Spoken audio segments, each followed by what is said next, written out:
महाभारत और रामायण के इन खास योद्धाओं की आखिर लंबाई कितनी थी और इन सभी शक्तिशाली योद्धाओं में किसकी हाइट सबसे ज्यादा लंबी थी। वीडियो में आगे बढ़ने से पहले अगर चैनल पर नए हैं तो चैनल को सब्सक्राइब कर दीजिए और बेल आइकन को ऑन जरूर करें। कमेंट में जय श्री हरि विष्णु अवश्य लिखिएगा। हमारे प्राचीन शास्त्रों में 4 युगों का वर्णन मिलता है, सतयुग, त्रेता युग, द्वापर युग और कलयुग। ऐसा माना जाता है कि सतयुग 17,28,000 वर्षों तक का था, जिसमें से एक सामान्य व्यक्ति 1 लाख साल तक जी सकता था और अपनी इच्छा के अनुसार मर भी सकता था। वहीं त्रेता युग 12,96,000 वर्षों का था, जहां लोगों की उम्र 10,000 वर्षों तक की होती थी। वहीं द्वापर युग 8,64,000 वर्षों का था, जहां पर लोग 1,000 साल तक ही जिया करते थे। इसी प्रकार शास्त्रों के अनुसार हम जिस युग में जी रहे हैं यानी कलयुग की अवधि 4,32,000 वर्ष की है और इस युग में लोगों का 100 साल भी जी पाना मुश्किल होता है। हम सभी कलयुग में जी रहे हैं और हम ये बात जानते हैं कि आजकल औसतन 6 फीट से ऊपर जो भी होता है उसे लंबा मान लिया जाता है, परंतु पिछले युगों में लोगों की लंबाई कितनी होती थी, इसके बारे में बहुत ही सटीक विवरण हमें अलग अलग ग्रंथों और पुराणों में मिलते हैं। माना जाता है कि सतयुग में लोगों की लंबाई 32 फीट तक हो सकती थी, तो वहीं त्रेता युग में लंबाई 21 फीट तक की हो सकती थी। द्वापर युग में 11 फीट तक लंबे हो सकते थे और वहीं कलयुग में एक औसतन इंसान की लंबाई 5 फीट तक तो मानी जाती है। जैसे जैसे युग बीतते रहते हैं, लोगों की लंबाई और उम्र कम होती रहती है। इसीलिए आज के इस वीडियो में हम बात करने वाले हैं रामायण और महाभारत के शक्तिशाली योद्धाओं की हाइट के बारे में, यानी कि उनकी लंबाई कितनी थी। हमारे प्राचीन ग्रंथों के अनुसार रामायण और महाभारत काल के योद्धाओं की लंबाई आज से कई गुना ज्यादा थी। अगर बात करें महाभारत के योद्धाओं की तो इनकी औसतन और असल लंबाई का अनुमान लगा पाना बेहद ही मुश्किल है, लेकिन महाभारत के ग्रंथों में अलग अलग रूप में इसका वर्णन किया जाता है। माना जाता है कि महारथी भीष्म पितामह, जिन्हें इच्छा मृत्यु का वरदान प्राप्त था, उनके शरीर को बहुत ही बलिष्ठ और एक रथ के जितना बताया गया है, जिसकी ऊंचाई लगभग 8 फीट थी। जिस हिसाब से उनकी लंबाई को 7 फीट और 9 इंच माना जा सकता है। वहीं कुल गुरु कृपाचार्य की लंबाई 7 फीट के करीब थी। गुरु द्रोणाचार्य के शरीर और ज्ञान के बल को कृपाचार्य जितना ही बताया गया है, जिस अनुमान से उनकी भी लंबाई 7 फीट ही रही होगी। और उनके शिष्य और श्रेष्ठ धनुधारी अर्जुन 7 फीट 2 इंच के थे।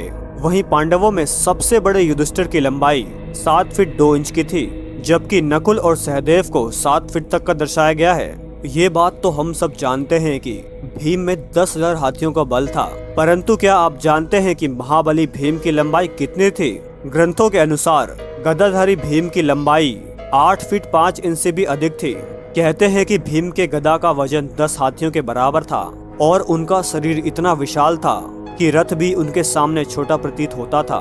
वहीं महाभारत के मुख्य खलनायक दुर्योधन की लंबाई भी भीम जितनी थी, वो भी 8 फीट 5 इंच के थे। वहीं सूर्यपुत्र कर्ण को वेदव्यास ने महाभारत में एक युवा योद्धा के तौर पर प्रस्तुत किया, जो बेहद ही ताकतवर और शरीर से भगवान श्री कृष्ण जैसे ही बलवान थे। उनकी लंबाई 7 फीट 2 इंच की थी और ऐसे में भगवान श्री कृष्ण की लंबाई भी 7 फीट 2 इंच के करीब मानी जाती है। ये तो बात रही महाभारत काल के योद्धाओं की लंबाई की। अब हम बात करेंगे रामायण काल में मुख्य लोगों की लंबाई के बारे में, और जिसे सुनकर आप बेहद ही चौंक उठेंगे, क्योंकि रामायण काल महाभारत काल से भी पुराना था और तब के लोग महाभारत काल के लोगों से भी अधिक लंबा हुआ करते थे। माना जाता है कि रामायण का मुख्य खलनायक और राक्षसों का राजा रावण 18 फीट लंबा था। पौराणिक विशेषज्ञों के अनुसार कई ऐसे सबूत मिलते हैं जिनकी बुनियाद पर रावण की असल लंबाई का पता लगाया जा सका है। वहीं इस बात की पुष्टि खुद श्रीलंका के कुछ साइंटिस्ट भी करते हैं। अब आप सोच रहे होंगे कि अगर रावण की लंबाई इतनी है तो कुंभकर्ण कितना लंबा होगा।